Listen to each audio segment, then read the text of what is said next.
Hi అండి, welcome back to our channel. నేను Shailaja YouTube channel. ఎలా ఉన్నారండి? అందరూ బాగున్నారా? ఈరోజు మన ఛానల్లో మరొక కొత్త వంటతో మీ ముందుకు వచ్చానండి. ఆల్రెడీ థంబ్నెయిల్లో చూసి ఉన్నారండి. అవును, ఆలు మెంతి కర్రీ ఎలా ప్రిపేర్ చేయాలో ఇప్పుడు చూద్దాం. కర్రీ ప్రిపేర్ చేయడానికి కావాల్సినవి ముందుగా ఆలు, టమాటో, మెంతి కూర. ఆలుని ఉడకబెట్టకుండా పచ్చి వాటితోనే పొట్టు తీసేసి ఇలా సన్నగా ముక్కలుగా కట్ చేసుకోవాలి. ఆలు రంగు మారకుండా ఉండాలంటే వాటిని వాటర్లోకి తీసుకోవాలి చిన్న బౌల్లో. తర్వాత టమాటాలు కట్ చేసుకొని పెట్టుకోవాలి. నేను ఇక్కడ 3 టమాటాలు తీసుకున్నాను, పెద్దవి. అలాగే మెంతి కూర కూడా కట్ చేసుకొని పెట్టుకోవాలి.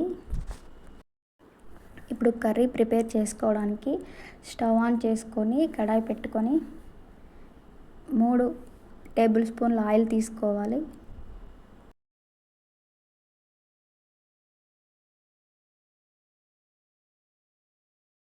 ఇక్కడ ఆయిల్ వేడయ్యాక ఆయిల్లో కొద్దిగా జీలకర్ర, అలాగే బిర్యానీ ఆకు, 2 లవంగాలు వేసుకోవాలి.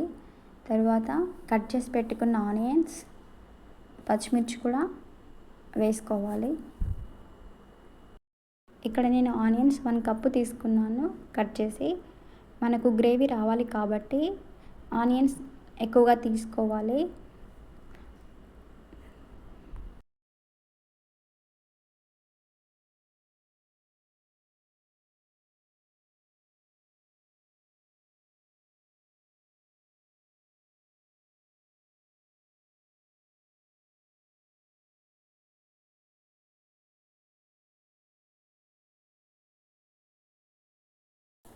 ఆనియన్స్ కలర్ మొత్తం చేంజ్ అయ్యే వరకు ఆయిల్లో ఫ్రై చేయాలి. కలర్ చేంజ్ అయ్యాక 1 టేబుల్ స్పూన్ అల్లం వేయాలి. ఫ్రెష్ అల్లం అయితే ఇంకా కర్రీ బాగుంటుంది. తర్వాత కట్ చేసిన టమాటా ముక్కలు వేసుకొని ఇలా 2 నిమిషాలు కలపాలి. తర్వాత 1 టీ స్పూన్ పసుపు యాడ్ చేసుకోవాలి. ఇలా వేసి కలిపాక రుచికి తగినంత సాల్ట్ వేసి కలుపుకొని మూత పెట్టేసుకోవాలి. అలా ఒక 5 నిమిషాలు తక్కువ మంటతో ఉడికించాలి టమాటాని. ఇక్కడ టమాటా కొంచెం ఉడికి ఇట్లా గ్రేవీ లాగా వచ్చింది చూడండి. ఈ టైంలో మనము ఆలు వేసుకోవాలి. కట్ చేసిన ఆలు వేసి ఇలా మొత్తం కలిపేసి మళ్ళీ మూత పెట్టేసుకోవాలి. 5 మినిట్స్ తర్వాత మూత తీసి చూస్తే ఆలు, టమాటో ఇలా ఉడికిపోయి ఉంటాయండి. ఈ టైంలో మనం కారం యాడ్ చేసుకోవాలి. నేను ఇక్కడ కారం 2 టేబుల్ స్పూన్ యాడ్ చేశాను. ఎందుకంటే మా కారం కొంచెం ఎక్కువగా ఉంటుంది అందులో ఘాటు. తర్వాత మనం ముందుగానే కట్ చేసి పెట్టుకున్న మెంతి కూరను కూడా యాడ్ చేసుకోవాలి. ఇలా వేసి ఒక 2 నిమిషాలు కలుపుకొని మళ్ళీ మూత పెట్టేసుకోవాలి. ఆయిల్లోనే మొత్తం ఉడికిపోతుందండి. మనకు గ్రేవీ రావాలి కాబట్టి 2 టేబుల్ స్పూన్ల పెరుగులో కొన్ని వాటర్ యాడ్ చేసి కర్రీలో పోయాలి. అలా పోసి 2 నిమిషాలు కలిపి మళ్ళీ మూత పెట్టేసుకోవాలి. చివరికి కర్రీ ఇలా ప్రిపేర్ అవుతుంది. ఇంకా మనకి చిక్కటి గ్రేవీ లాగా రావాలి అంటే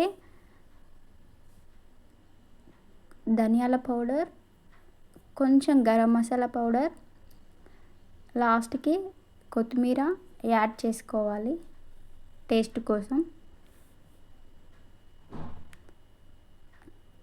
కర్రీ దాదాపు ఆల్మోస్ట్ అయిపోయిందండి.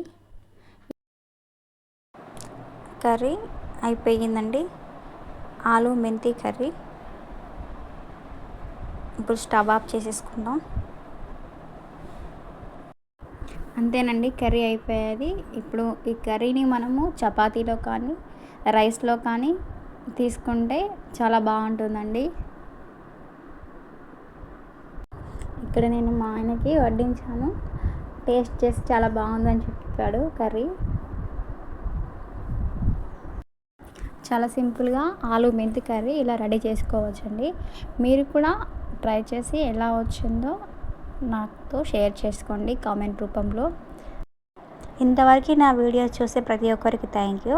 అలాగే నా వీడియోస్ మీకు నచ్చినట్లయితే ప్లీజ్ లైక్ చేయండి, షేర్ చేయండి, సబ్స్క్రైబ్ చేసుకోండి. Thank you.